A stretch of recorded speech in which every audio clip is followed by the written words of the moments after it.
To do that, I'm issuing the Ainslie Advocacy Challenge.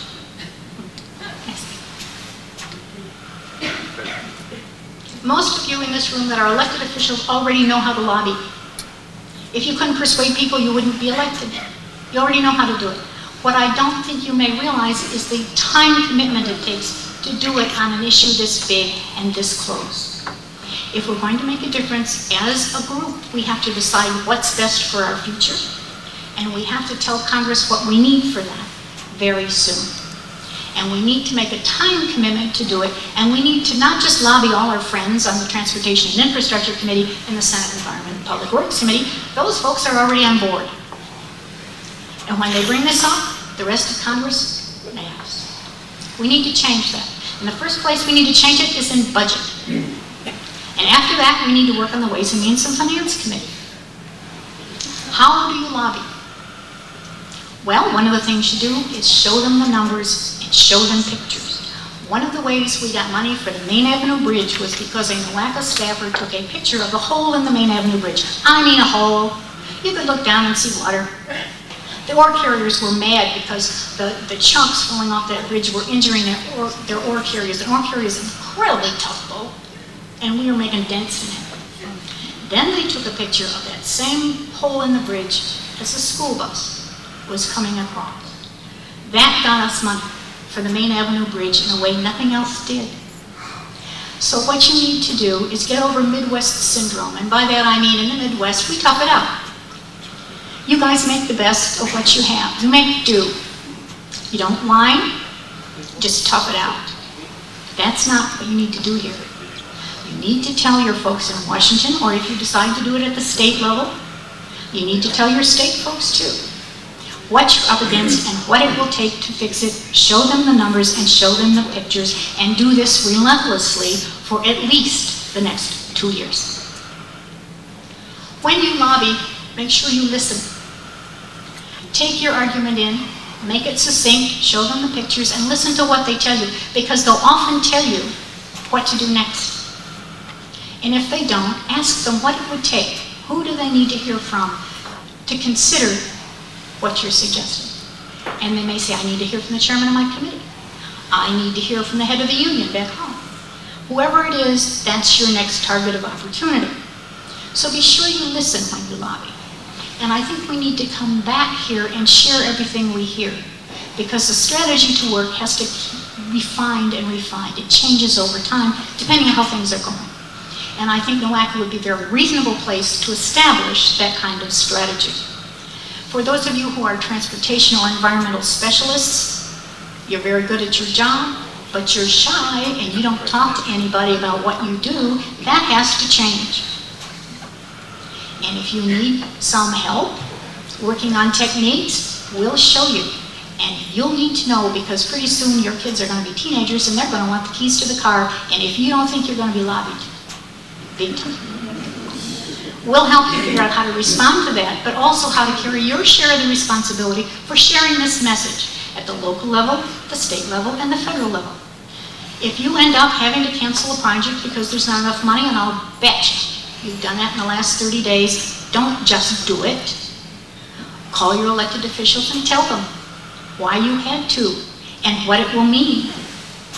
Because sometimes it means lower load limits and other things that directly affect both the business in their district and the jobs in their district. So tell. None of this sitting quiet and being Midwest and toughing it out. Tell.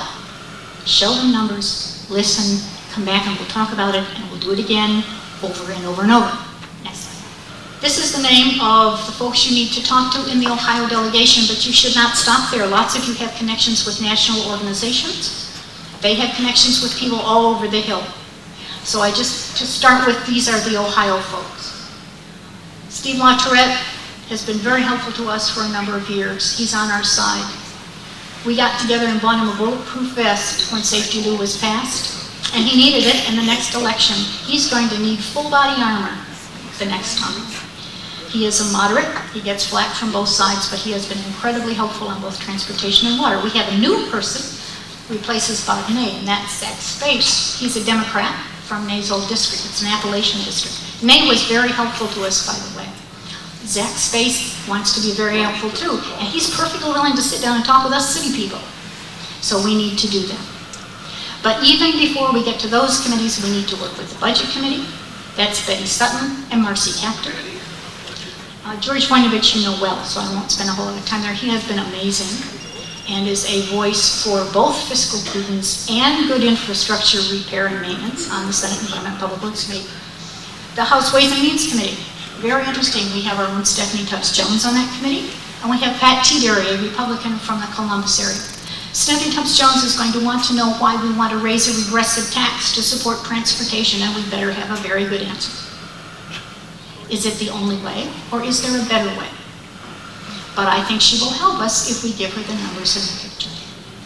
Next slide. I've already talked about your time commitment to advocacy. Get to know staff and stay in touch with staff. That's both staff in Washington and staff in the local office. And if you get to know them, you'll find out from them, ask them what time is best to reach them and in what format they like it best. I have seen fax machines on the Hill running day and night, and all the information that comes into a congressional office ends up in the wastebasket directly underneath the tray of the fax machine. Find out what way they like to be contacted. Is it by fax? Is it by phone? Is it by email? What time of the week is best to call them up? I am going to warn you about one thing. As we do this, especially on the water side, there's the potential for public panic here. We're talking public health. If we cry wolf and nothing bad happens, we'll be dead in the water. We can't cry wolf. But we do need to document our case and to share that with the media, which is my next suggestion. We need to learn to work with the media because we can't win without it. And if they're on our side, we have a much, much better chance of getting it done in time to make a difference. Talk to the media folks you know. Perhaps if you are interested, NOACA could set up a session with people from the media and they'll tell you what format they need things in and when they need it.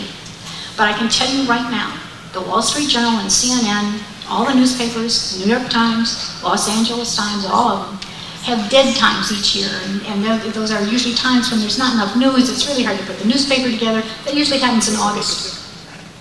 I'm concerned that Iraq will be so bad this August that won't be the case. But in any case, August is a good time to work with the media. So is any 3-day holiday week, and there's this beautiful opportunity between Christmas and New Year's, when a lot of people are at home. And if we get our message in the media, I think we'll get a lot of readership for it. We need to learn to work with the media. If they work against you, you will have a very difficult time of it. And I think they'd be willing to help. And they could help us put together things that they think the public would find interesting, and we can keep the numbers right, because we need to get the story out accurately. My last challenge to you is the slogan. Remember how 20 is plenty is really hurting? Donor state was a slogan that helped us. It was shorthand for all those coalition members. And if you went down the hall and you gave somebody a high five, donor state, they knew exactly what you were talking about. We need a phrase. I'm calling on your creativity to generate one. We can't let the media or anyone else give us a label that hurts us. We need to come up with a label ourselves. And it should address the urgency of the problem and the size of it. Thank you.